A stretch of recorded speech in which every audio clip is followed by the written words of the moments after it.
In John chapter 4, we have the occasion of Jesus leaving from the region of Galilee, and he was on his way to Judea.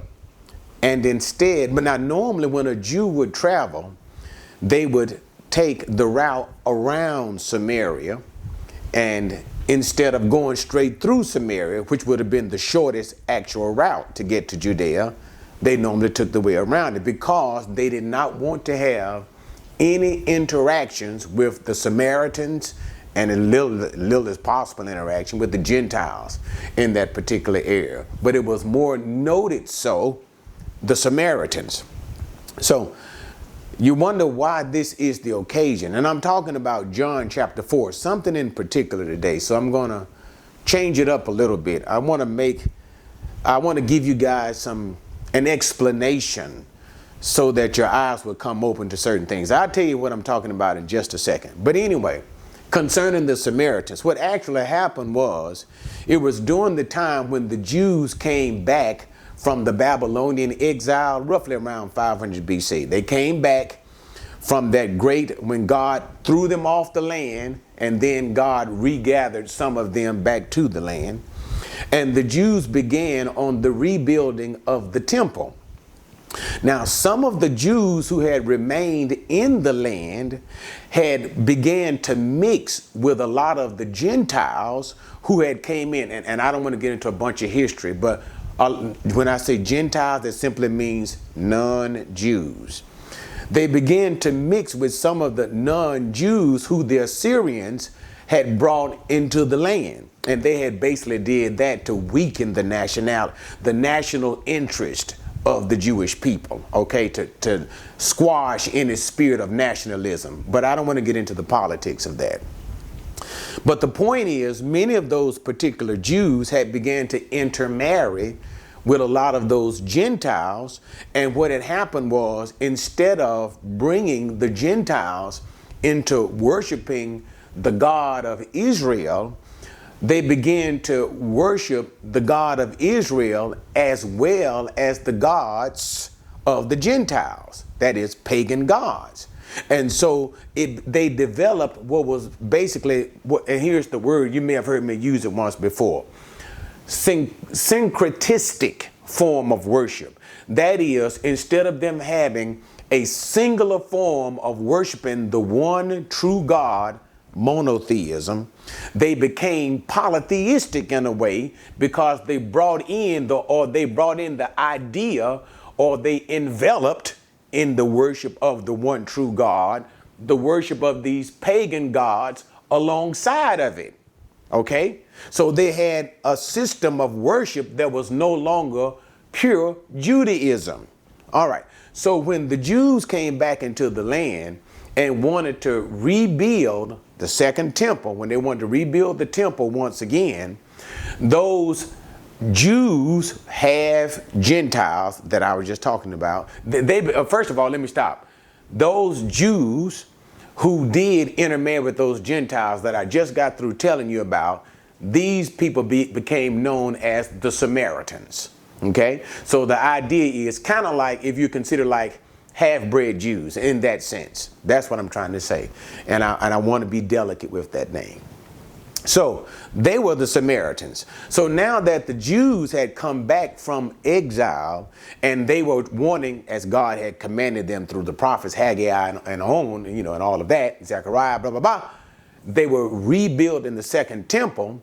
These other half-Jews, the Samaritans, wanted to participate in the building of the temple.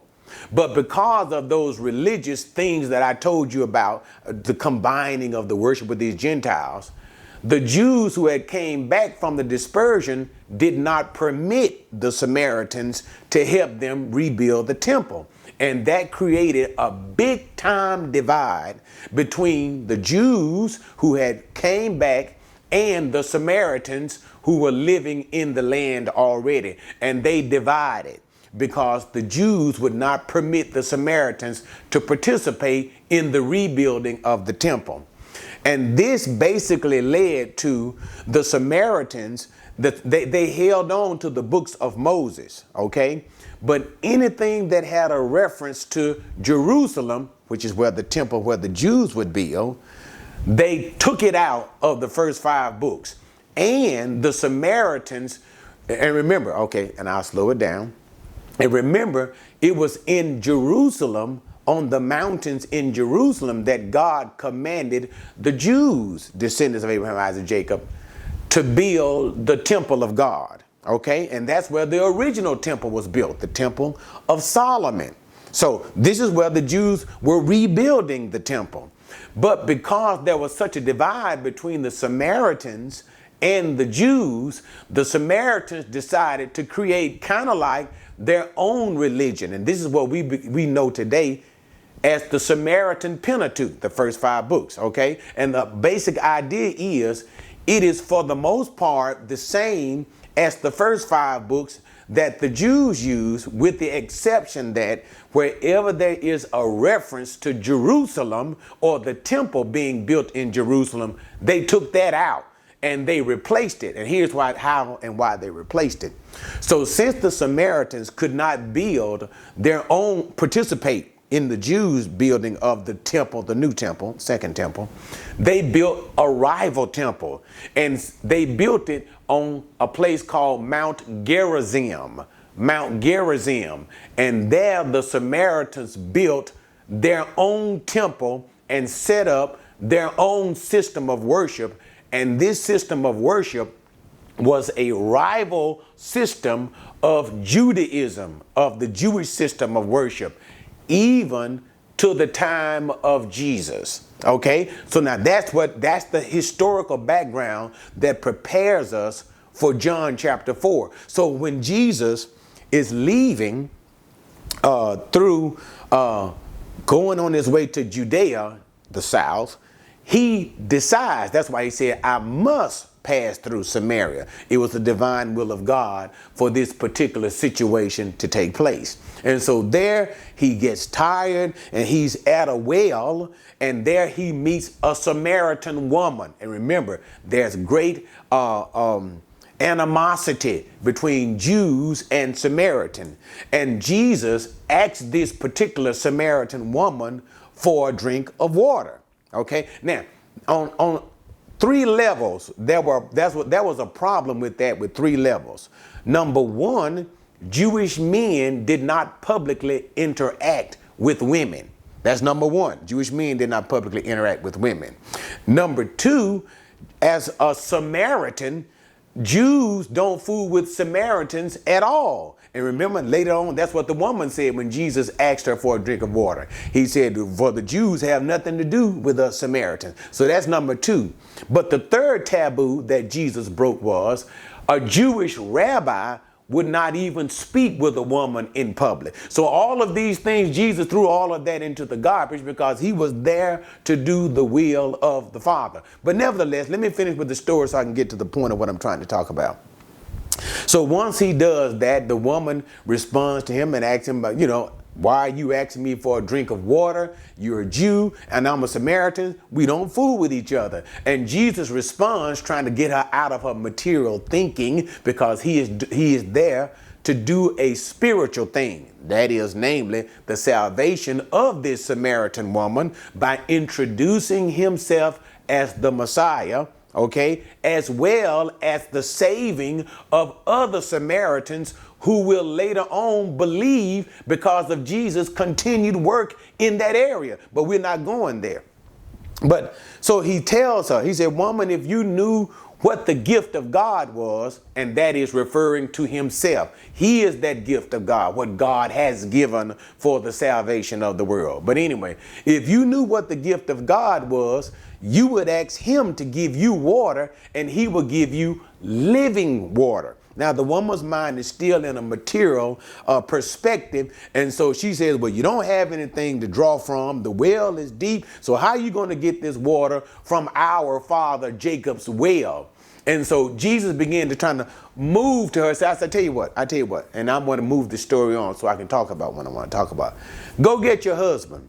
and you bring him back and you come back with your husband, and then I'm going to give you that living water that you're asking me about. And now when Jesus told her to go get her husband, and that's when he messed up then, because she didn't want him to know that. And Jesus began to display supernatural power to move her from the material thinking to the spiritual thinking. Material thinking, trying to get water, and to spiritual thinking, getting the water of salvation.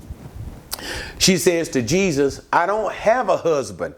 And Jesus said, now you just told the truth, because you know what? You've had 5 husbands, and the one you got now, he's really not your husband. You're living in an adulterous relationship. And when Jesus said that, that broke the mold. And she began to say, sir, I perceive that you are a prophet. Now we're where God wants us to be, in the spiritual. And notice she says she not only saw Jesus because of his supernatural knowledge of her personal life, not only simply to be a rabbi. A rabbi doesn't know that. That's just, rabbi simply means teacher, okay? But a prophet would have a supernatural revelation from God. And she's saying, I perceive you to be this kind of a man.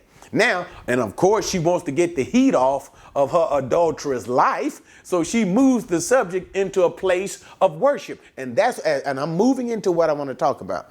She said, you know, you Jews said that you're supposed to worship at Jerusalem, that is, at the Temple Mount, where the temple was. She said, but we are worshiping, remember where I told you guys, at Mount Gerizim. Now, since you are a true prophet of God, tell me once and for all, where is the right place to worship? Where we, the Samaritans, are worshiping on Mount Gerizim, or where the Jews are worshiping? Because we've been having a conflict about that for over 100 years. Settle the issue since you are a prophet. And here's where Jesus began to speak. And I want to move to the verses now, because here's where I go.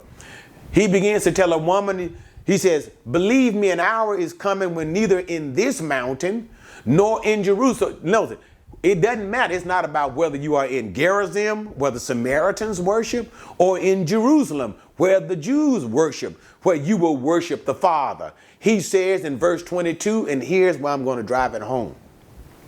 You Samaritans worship what you do not know.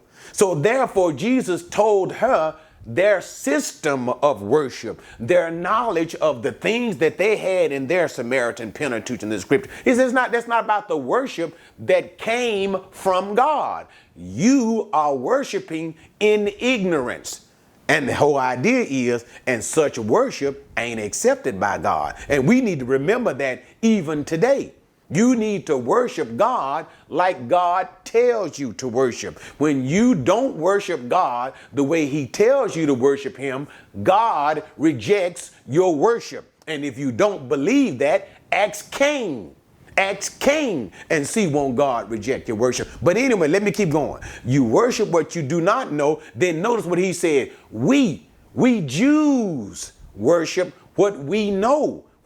So in other words, the worship of the Jews at the temple, the scriptures of the Jews, that is the legitimate, acceptable worship of God that God has given himself. You got it? So we Jews are worshiping what we do know. And then he makes that statement, and this is where I want to use. I want to use this statement to catapult into what I want to talk about. And I hope I don't go too fast, because y'all know I always end up doing. But I want to make you guys really understand what the world is going on. Jesus says, we worship what we do know, for salvation is from the Jews. Now, I'm going to break that down in a simple way. Salvation is from the Jews. The whole idea, he is centering on himself, because he is the key of salvation. He is the reason of salvation. He is the bringer of salvation. He is the accomplisher of all of our salvation. That's why Jesus said, I am the way, speaking of himself. I am the truth. I am the life. I am the way, not a way, the way, the truth, the life. No man, and no man is an absolute exclusive. When he said no man, he meant nobody. No man comes unto the Father except by me. So therefore, Jesus taught the exclusivity of himself. But now notice this statement here, and I don't want to slowing it down. This statement is one of more generality, even though we understand that it speaks ultimately of the person of Jesus. But notice the phraseology, the way that Jesus used it. He said salvation. He didn't say it's from me. He said from the Jews. The Jews. And that brings me into what I want to talk about. Okay, let me explain that before I go even further. That means salvation has its source and root in the Jewish people. Salvation, you cannot take them out of the picture. You can't take them out of the equation. All right. Now, let me give you a circumstance, and then I want to hopefully bring it all together in such a way that you can understand it, so you can see what's going on and why salvation is of the Jews. And y'all look at the time, the date I'm making this video, what is it, December 16th?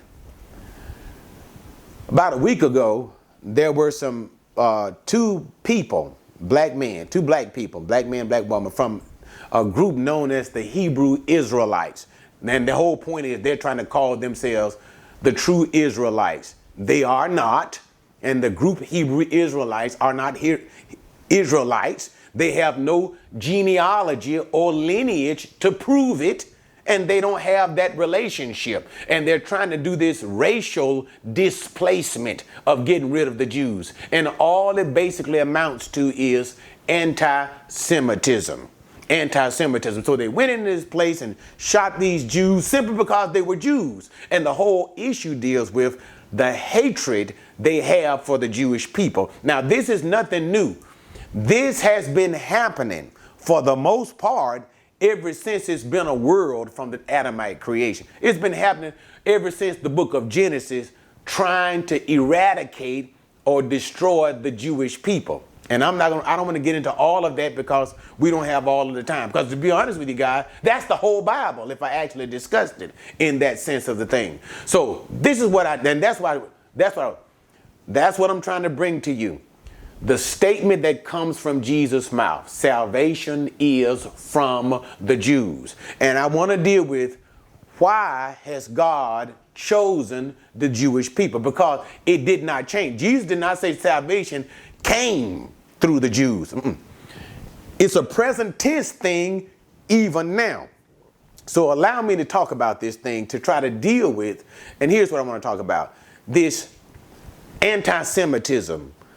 So often we see, and I see it, and I've heard the crude jokes and things of that nature, and I don't go with that. I don't go with that. I don't put up with that from my family. I don't put up with that from my church and nobody else. This anti-Semitic language, and it's the hatred that people have for Jews. And not only that, sometimes the hatred comes from jealousy. You got it? And then when they read the scriptures from the Old Testament, they see how God is working with the Jewish people. And it seems like, and they want to think somehow that God threw everybody else, non-Jews, and that's what a Gentile is, a non-Jew. God threw them away.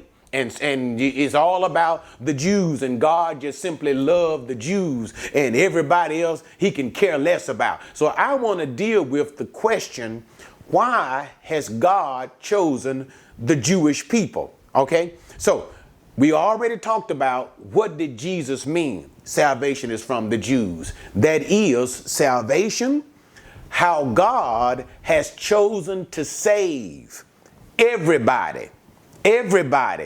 And it is through the tutelage, the usage, and it's somehow a relationship with the Jewish people. God chose to use them in order to bring salvation into the world. All right, so let me move to the second thing.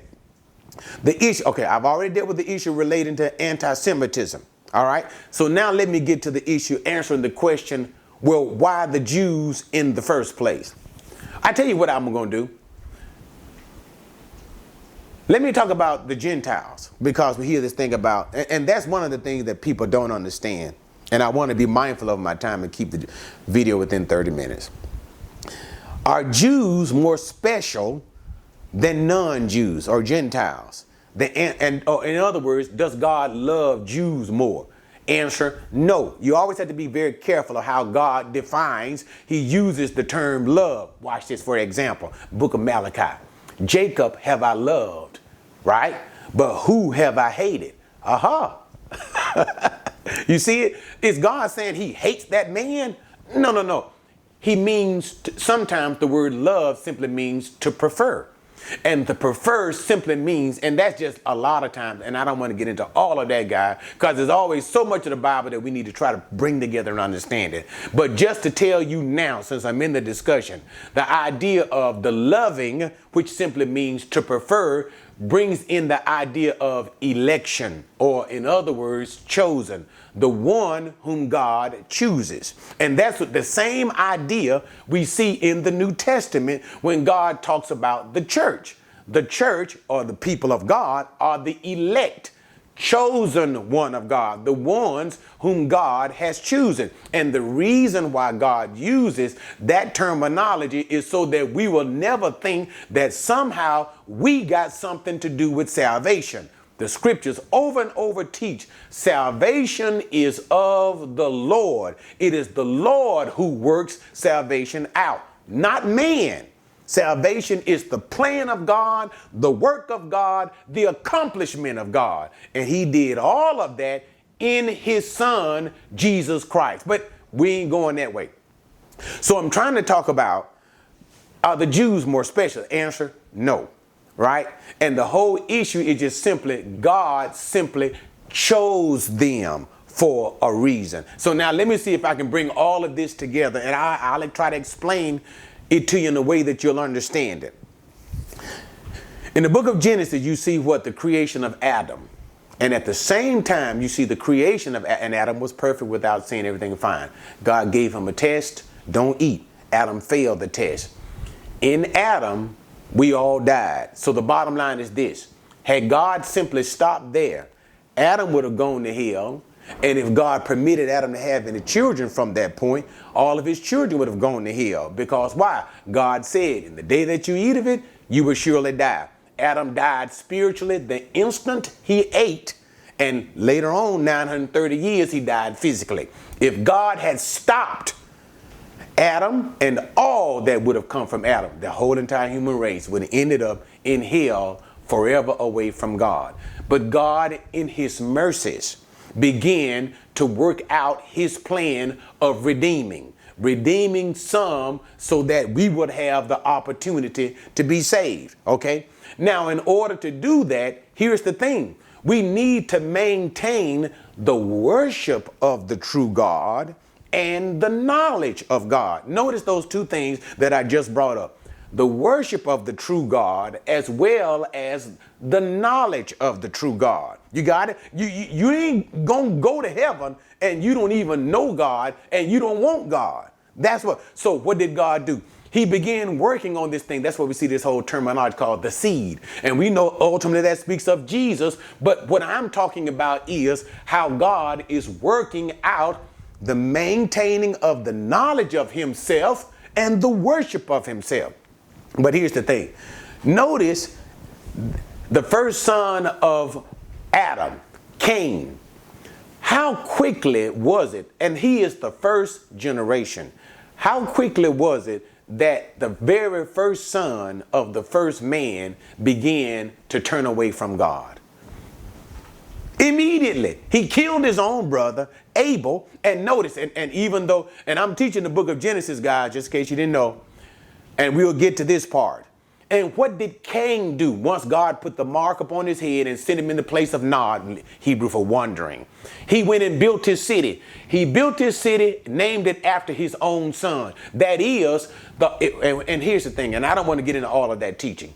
But when you look at the whole lineage of Cain, what God is trying to show you is when Cain went away to build his city, you can see the sons of Cain and the people and the descendants of Cain building the city of the world. It is a worldly city that does not know God. It is full of worldly knowledge, worldly pleasure, worldly wisdom. It's full of everything except the knowledge of God. So therefore, how is God going to save? He can't do it through Cain. So what does he do? He chooses Seth. And notice what the Bible says concerning Seth. And when we see Seth, men began to call on the name of the Lord. The worship of God is now being reestablished. What am I trying to say? Notice in just a few generations, you see men quickly beginning to turn away from God until God chooses a man. That's why that line is so important. He chooses to maintain the knowledge of who the true God is and maintain the worship of the true God. And that's how we see that whole lineage of that seed line coming down. But notice, it doesn't matter. By the time you get to Genesis 6, notice the world has turned fully corrupt. What happened to the line of Seth who used to know God? It's basically corrupt. And now all you see for the most part is one man. And we see the Lamech, the father of Noah, saying, I'd be so glad when God send us some help and some rest from this mess that we're in. And I'm going to name my son Noah because maybe God will give us rest at that time. So the whole point, but notice, and the world, Genesis 6, is so corrupt that God says, I hate I ever made man. And now only Noah, Genesis chapter 6 and 7, has found favor in the sight of God. Wait a minute, you got all the millions of people. Notice how quickly as the generations pass, men forget God. You see it now? And so now the whole world has been destroyed. All you have is Noah, his sons, Shem, Ham, and Japheth being left along with their wives. And they have now the responsibility from Noah and to pass it on to his sons, the knowledge of the true God, the worship of the true God. You see it now? And then, whoa, I'm not done. Then you move to, what about the three sons of Noah, right? It couldn't even get beyond the three sons before you hear Noah say the word, cursed be Canaan. That is because of the activity of his own son Ham. It turns into a mess in the very first generation. And that's Genesis chapter 9. But guess what? Move to Genesis chapter 10. Now, remember now, the knowledge, don't you know Noah he transmitted the knowledge of the true God and the way and worship of the true God to his sons? Don't you know he did? But notice, by the time you get to Genesis chapter 10, as people began to once again repopulate the earth, all of a sudden there you see Nimrod. And what is Nimrod? And the whole bottom line, guys, just in case y'all didn't know, that thing that he was building was nothing more than an idol's temple. They had built another temple to another God. And here's what I want you to see. Notice what the Bible said. All the human race was of one language. All of us, not us, but all of them were of one language. And guess what? They were all at the Tower of Babel. Now you back what up what I just, they were all there at the Tower of Babel. And God looked down to see what they were doing and said, I see in their being united, instead of them coming to me and following after me, they have left me and now they are worshiping the gods, false pagan gods that are no gods, the gods of heaven. In mercy. Did you hear what I said? In mercy, God came down and messed up their languages, sent men every which way, and notice now you see God beginning to deal. We see the Bible begin to concentrate on a man by the name of Terah, who is the father of who? Abraham. And God says to Abraham, come follow me. You see what God is doing? Here's the point. And I've proved it already without a shadow of a doubt. If you leave us, mankind, to ourselves, we will quickly forget God and turn away from God. Quickly. What happens when man turns away from God completely? Genesis 6, he becomes exceptionally wicked. What did God say? His thoughts, even as a child, are wicked. He becomes wicked, and that's all he thinks about. And what do you think God will do when man is overcome by wickedness? What did God say to Abraham? Leave your family, leave your people, and all of these things like this. Go to a land that I show you. I'll bless you. I'll make your name great. And notice what he said. I'll bless those who bless you. I'll curse those who curse you. And that promise of God has not been rescinded. Why? It's not a part of the law of Moses. It was a promise given to Abraham. So therefore, it remains even to this day. So stop being jealous and envious and hating Jews because they are Jews. I'm not saying the Jews do everything right. I'm not saying, no, they don't do it. But don't have this animosity against them because they are Jews, because God has chosen them. And I'm going to get to the whole point. And what did he say? And God said to Abraham, notice what he said. And my purpose in calling you, Abraham, that you will one day have a seed. That's Jesus. Remember when Jesus said salvation is from the Jews? That's him. He says, you will someday have a seed, God says to Abraham. And then he says this word, and in you, Abraham, that is that seed, Jesus, all the families of the earth will be blessed. Notice, he ain't no longer talking about the Jews. He's talking about the other people of the earth, or namely the Gentiles. The Gentiles. So the Jews were chosen by God. Here's what I'm trying to tell you guys. This is the bottom line.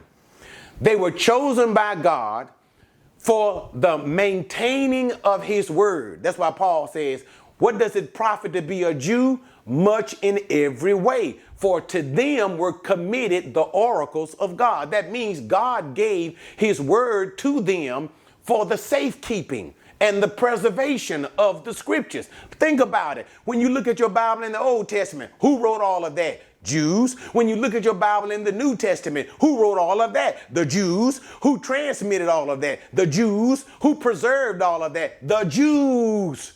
The Jews. God chose them for the preservation of the knowledge of himself, and so that the worship of God. Remember, now let's go all the way back to the Samaritan thing. You don't know what you worship, Samaritans, but we Jews do know what we worship. You see it? God kept them. He chose them to preserve the system of the right worship of himself. Why? Go all the way back to that stuff that I was teaching you guys from the very beginning of Genesis. Because if you leave us to ourselves, we will quickly forget the knowledge of God, the worship of God, and absolutely turn completely away from God. And there won't be nobody who even knows who the true God is anymore, and we'll find ourselves back into a situation like Genesis chapter 6, when the Bible says, and the whole world had corrupted itself. That's why God chose the Jewish people to preserve, to transmit, and to keep. Not because they so much more special, because this was God's way. This was God's system of bringing salvation into the world. And let me make my final point. When I talk about this was God's way and God's system of bringing salvation into the world. God is God. He can choose whomever he wants to choose. He can use whatever people he wants to use because it's his business as God.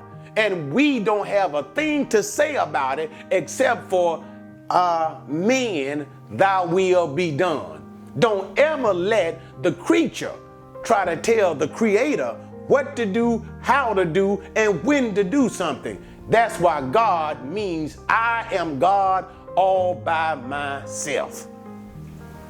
Now, I hope we did get something from that whole issue, and I hope I was able, sorry I got a little excited because I always do on this particular subject. Why did God choose the Jewish people? That's why. So love them, Because in loving the Jewish people, I don't mean love the wrong, but in loving the Jewish people, the Genesis chapter 12 thing, you are loving what God is doing. And you're saying, God, I'm on your side. And however you want to do this thing, it's all right with me. Catch you next time.